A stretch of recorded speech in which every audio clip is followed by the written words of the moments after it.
Yun, hello po mga kahagod. Welcome po sa aming munting channel. At ito po yung aming printing channel.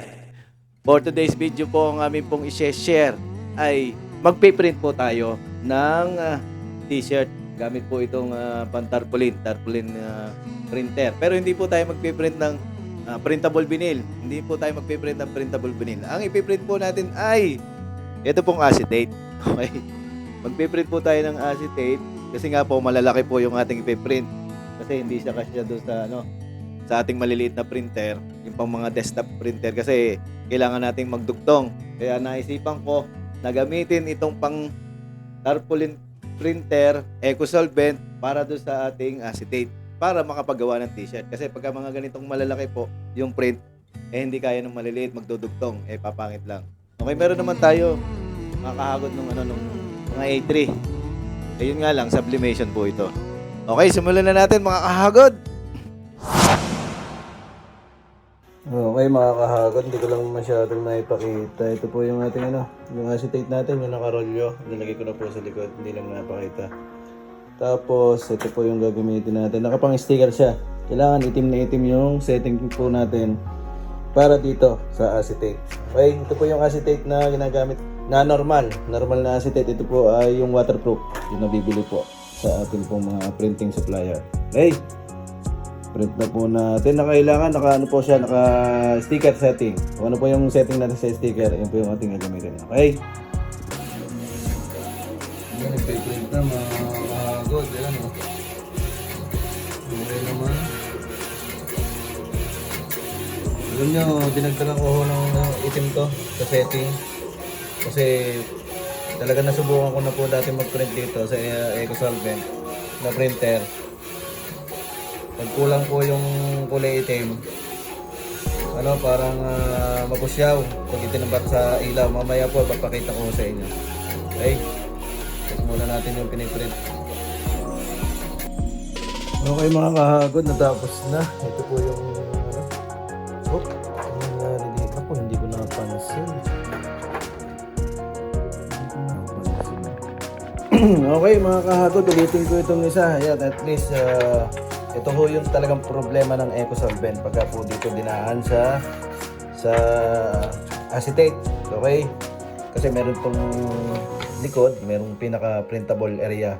Doon po sa printable area nya meron po yung yung pinaka para kumapit, yun, para kumapit po yung ink. Ang nangyayari po, naluluto. Okay, naluluto ng eco-solvent ink. Kaya po nangyayari po, madali po siyang matanggal. Ito po, tingnan nyo.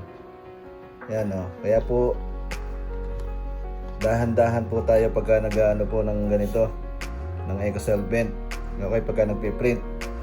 Okay, kaya kailangan, kung halimbawa nagpiprint po kayo ng ganito, kailangan pagkatapos, kailangan na kagad natin gamitin para hindi po magasgasan ng magasgasan. Ito po yung nagasgas dito lang po. Pagpatong ko kanina, hindi ko napansin, yun at least nalalaman niyo po kung ano po ang magiging problema. Ayan, ganyan po, madali po siya matanggal. Yan.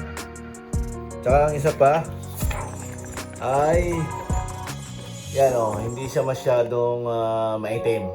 Okay, pero okay na yan, goods na yan kasi nakapag-try na ho ako niyan. Goods pa rin po yan, yung ganong ganong kaitim. Okay, yan at least nakikita nyo. Okay, print na po natin ulit ito. Ulitin natin itong isa.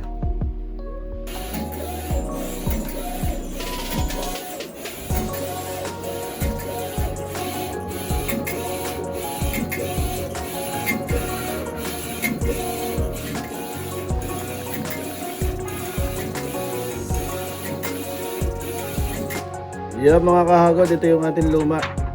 Okay, ito yung luma natin. Natuyo na siya. Bali, naka isang araw na siya. Oo. Subukan natin. Kasi titingnan natin kung matibay pagka yung sadyang talaga. Mga kahagod. Kumbaga, pansarili lang talaga.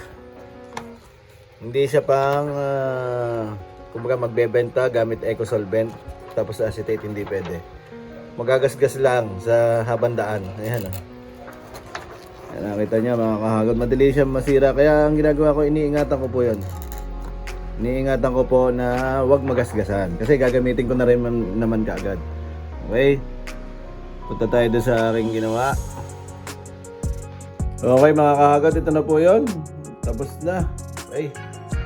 Ano? Okay na. Okay, lalagyan ko na lang po ng emulsion yung yung screen para mailapat na ito. Iniingatan ko kasi nga madali siyang magasgasan. Diyan lang muna siya sa ibabaw ng printer.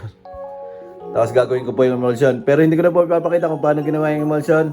Meron po kaming vlog kung paano po maglagay ng emulsion. Lalagay ko na lang po sa description. Okay?